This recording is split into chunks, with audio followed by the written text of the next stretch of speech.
So for those who don't know me, this is Elham Alnadabi, the technical representative in Oman, and here with me Siwar bin Elhoul, a technical analyst working in Qatar office. Just I want to mention that I think you are muted, but you can write your questions in the chat box and we are going to look at it.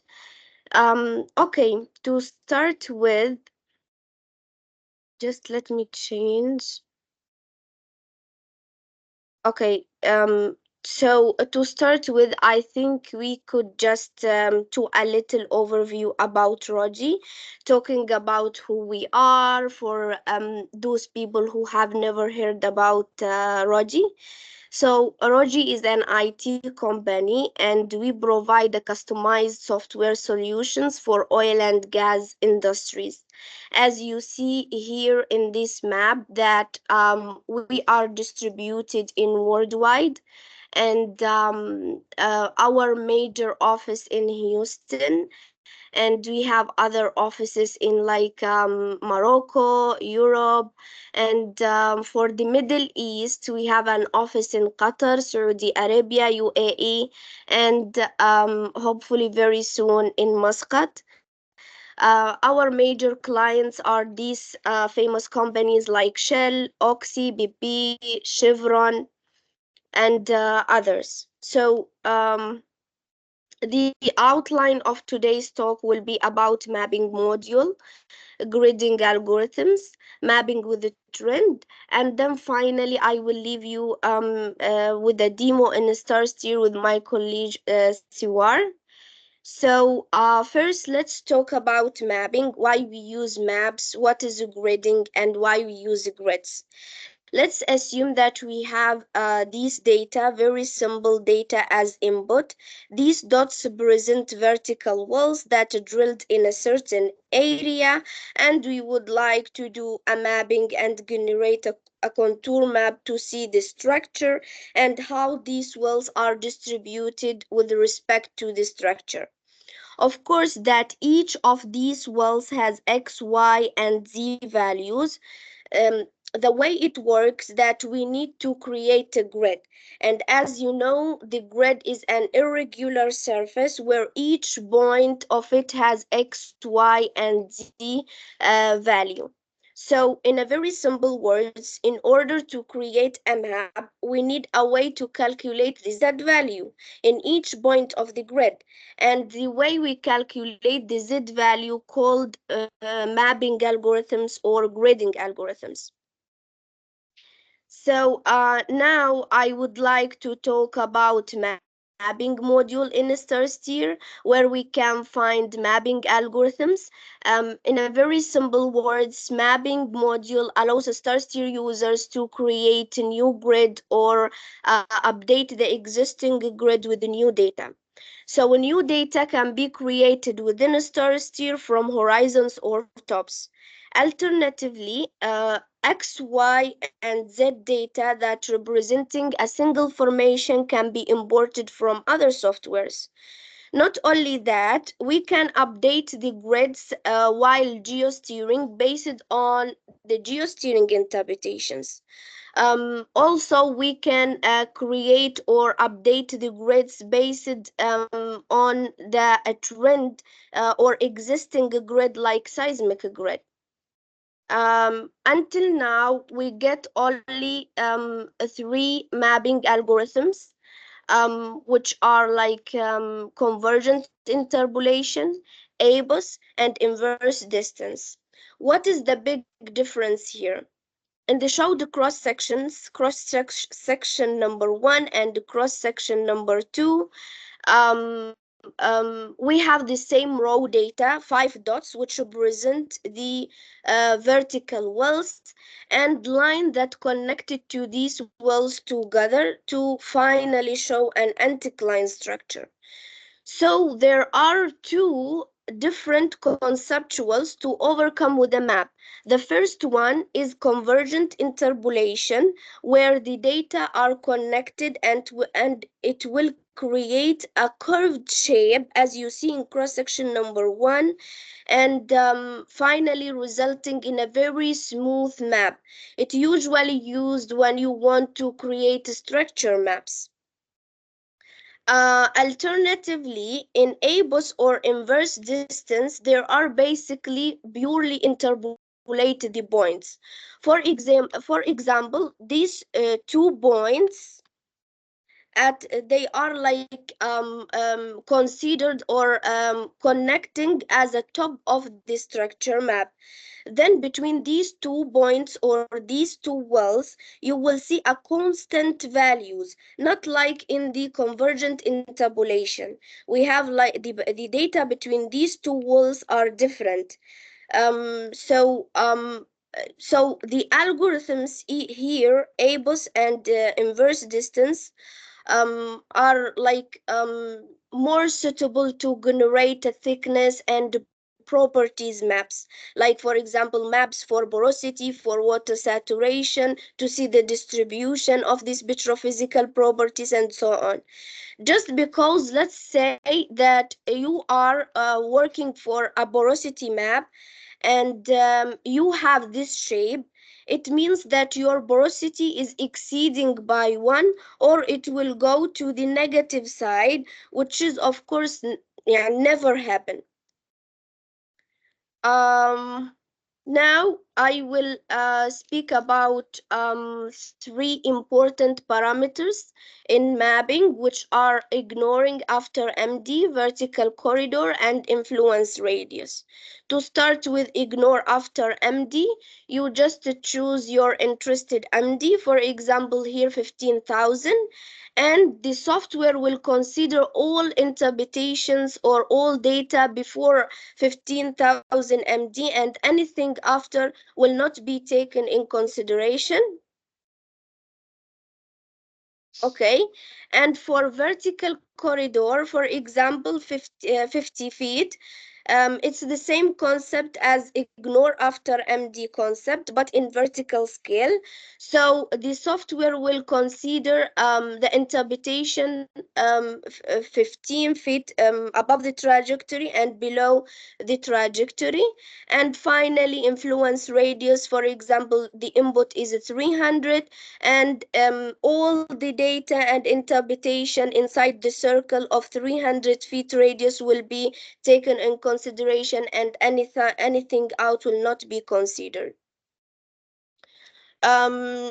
Also, one important thing here is to discuss mapping with the trend.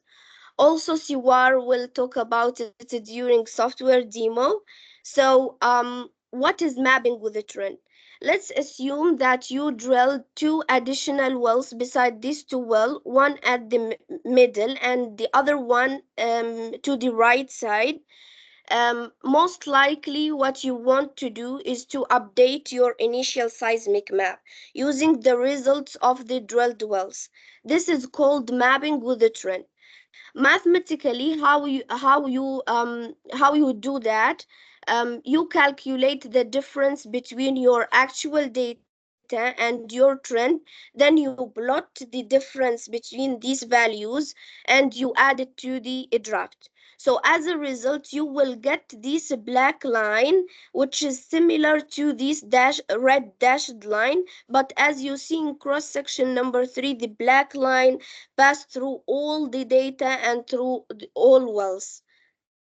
So now I will leave you with a demo with Siwar. So So thank you, Elham. I Thank will you. stop sharing. Okay, good. So I will share my screen now. Yeah, so Um, you can. so welcome everyone to our webinar. Mm, So what I'm going to show you in this webinar is small demo about mapping with StarSteer, how to map using StarSteer. If you have any question, please feel free to type them in the chat window, and we would be happy to address them. So for sharing, I'm going to share this screen. Can you see my screen now?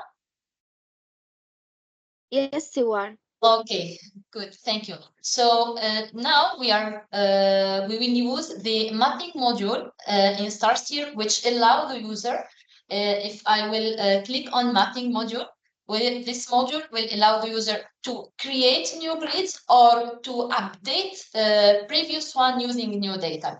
So in this window, we have all the parameters, all the where we can play with the algorithms, and we have this big window where we can drag and drop all our inputs that will allow us to create our map or to update our previous one. So the inputs can be horizons, tops, or polygons. So in this map view will allow the user to show any object in X and Y space. So here, as you can see, I have sparse point. These are vertical wells. So the data that I'm using is TGS public data. In this project, I have around 75 vertical wells, and I have 114 horizontal wells. So here, I'm going to use this point to create a very dense point area. So this will allow me to create a grid or a map using sparse points or few points. Okay, so now I'm going to create a map for the Buddha tops. So the tops are some landmarks that we picked while drilling. So now I'm going to drag and drop my Buddha tops into my inputs. So these top as landmarks crossed by these vertical wells. Okay, so the input here are tops, and with only tops, I can create a grid. But as Elham said, we need to select an algorithm to calculate or to map or to create this grid. So here in the algorithm, we have the auto option. So we highly recommend to use this auto option because it uses by default the convergent interpolation algorithm to create any new map. So any structural map, it will be calculated or it will be created using this algorithm convergent interpolation. But when you will select a trend, the output will use by default the IBOS algorithm. Okay, so now I have my output and I selected my algorithm. I can create my map. So to create a map or to create a new map, you need just to click on create a new, and here you can see on your object tree the created grid. I will select it here to show it in map view. So this is my map. This is my dense points area using some points or some sparse data in this area. I can play with the grid format. I can play with the contour color, with the increments. I can show the values, the labels. So like this, this is my structural map. And you can see here the general behavior of my structure. And as you can see in this area, when we move to the northwest or when we get to the southeast part of the map, I can see darker color, sorry. What does it mean? So I have more data, even though I don't have any data in these two parts, in two areas, but using the convergent interpolation algorithm, StarSteer can follow the trend of the structure and can add additional data in these two parts, okay?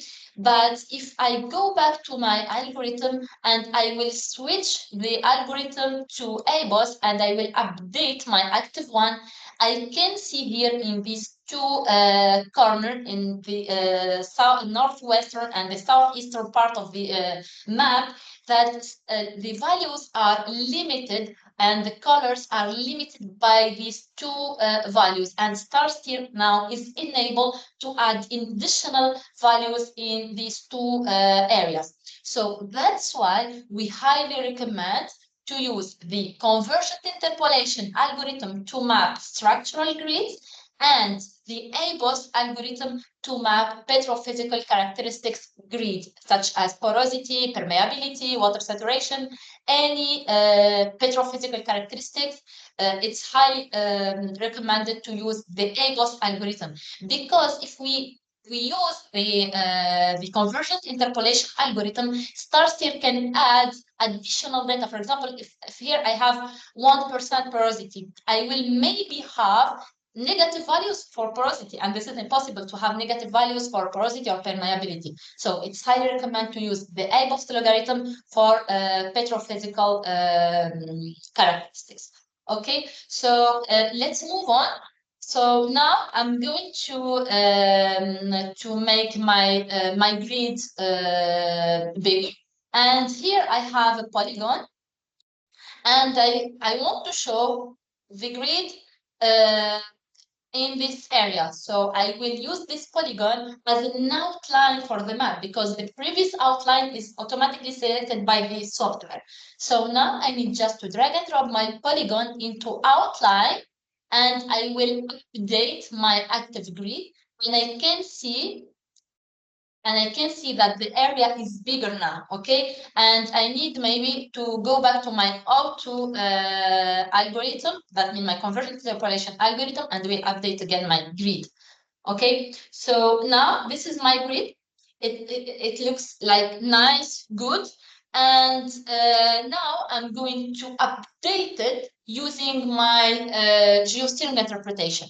What does it mean? The tops are, I said that they are landmarks when we are across the vertical well, but the horizons, they came from my geosteering interpretation. Okay, so now let's say that I have all these horizontal wells, and I have interpreted all these wells, and now I'm going to update this grid using my geosteering interpretation. So now I need to go my interpretation in the group tree, and I'm going to drag and drop all the horizons from my interpretation to update this grid, and I will update.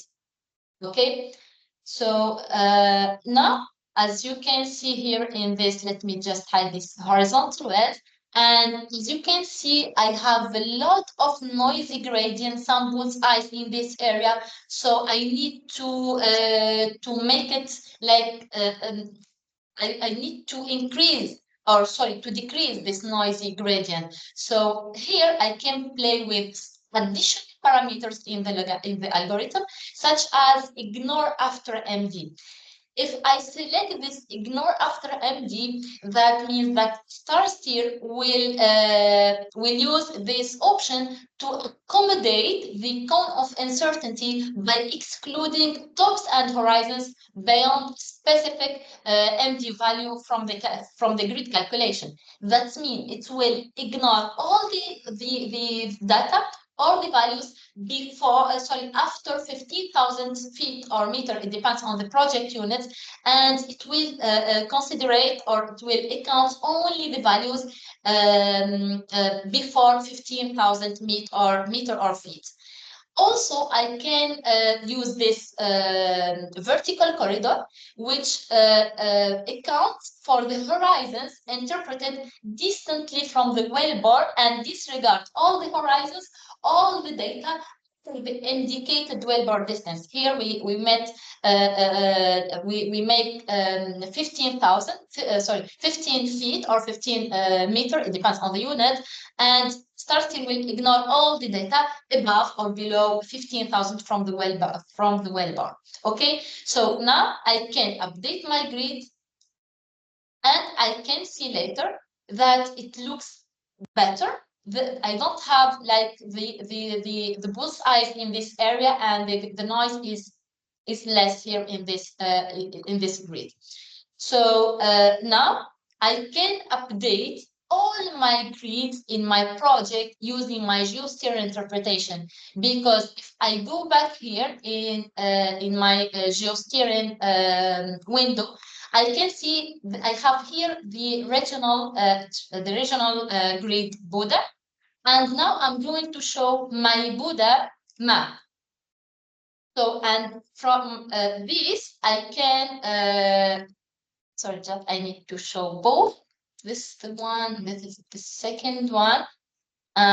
So because here I need to go to modes, sorry, view, no, yeah, no, trajectory along the BS, and for this, because it's always by default made along well trajectory.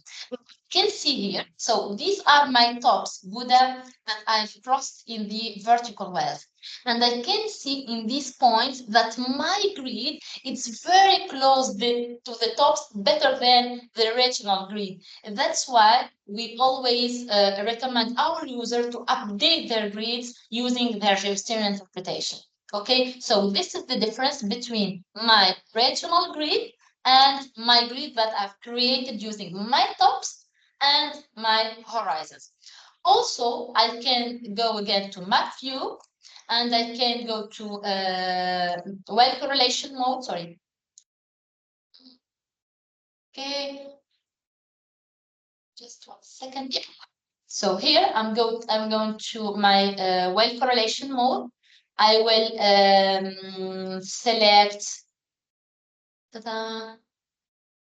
well correlation mode. I will create a new correlation line. Just show up. I'm crossing some vertical well. So yep, and yep, and here we go. So this is the well that I have selected in my correlation line. I'm going to show my tops in this well. So these are the Buddha tops here. I will compare between the regional grid Buddha and the one that I create. Okay, so here I can see the difference between this Buddha, the regional Buddha map, and the Buddha grid that I created. Okay, so just 1 second. I'm looking for my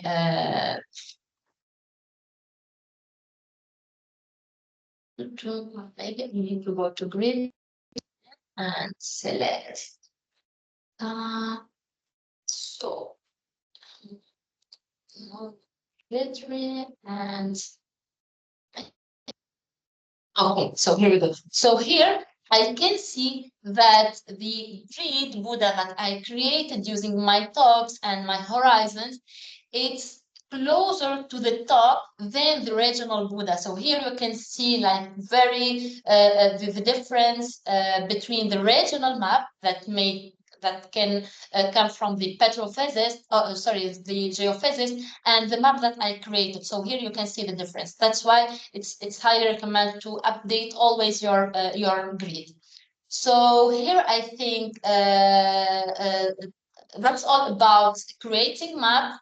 Maybe we can go back to my mapping mode and let's use the trend here. So here I created my Buddha and I can use all the trend, but now the algorithm will use by default the ABOS algorithm. I will select my Buddha, my regional Buddha map to update my grid, and I will update my active grid. So here I have the map that came from the tops, the horizons from my geosteering interpretation, and from my regional trend or my regional Buddha map. Okay, so I think that's all about all the parameters and all the settings for mapping. And now I'm going to show you how to create Isocore or isopach maps from two grids. To create this kind of maps, I need to have two maps with the same geometry. For example, now I'm going to create the map for Austin. Like similarly, I will just delete the tops and I'm going to drag and drop the Austin mode. Okay, so Austin in my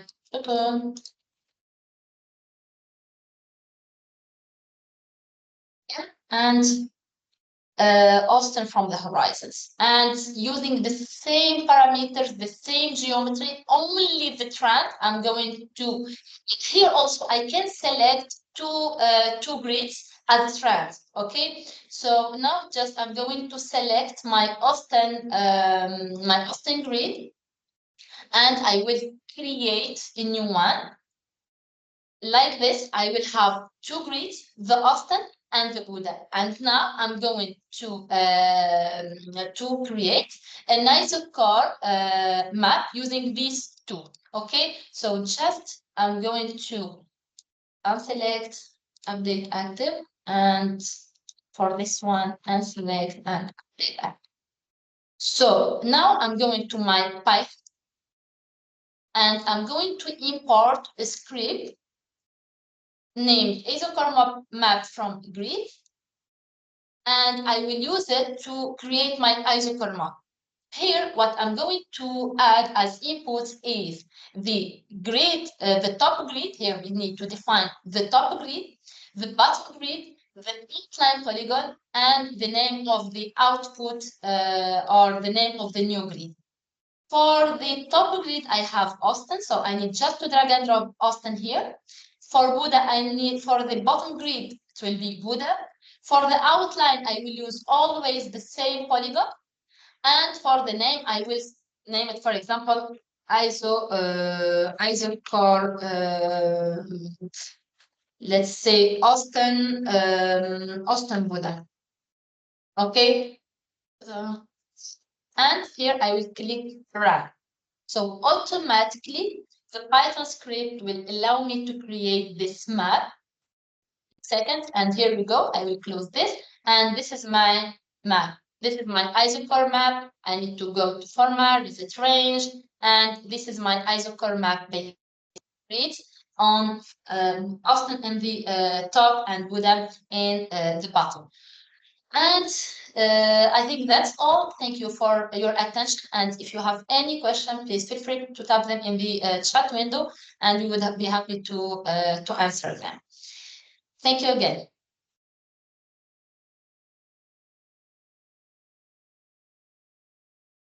Thanks, Siwar. So if I check the chat box,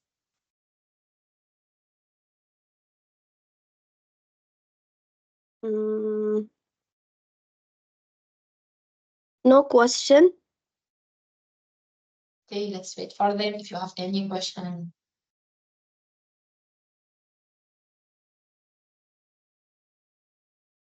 Okay, that was very clear. Thank you very much. And see you all in the next webinar that will be in the next month. We are going to announce about it, I mean, after a couple of days. And yep, see you there. Yeah, so also if you have any other question, feel free to contact us, to send us an email to support@rogi.com, and we have 24 support, 24-hour support. Okay, thank you so much. Bye bye. Thank you all. Thank you all. Bye. See you. Bye.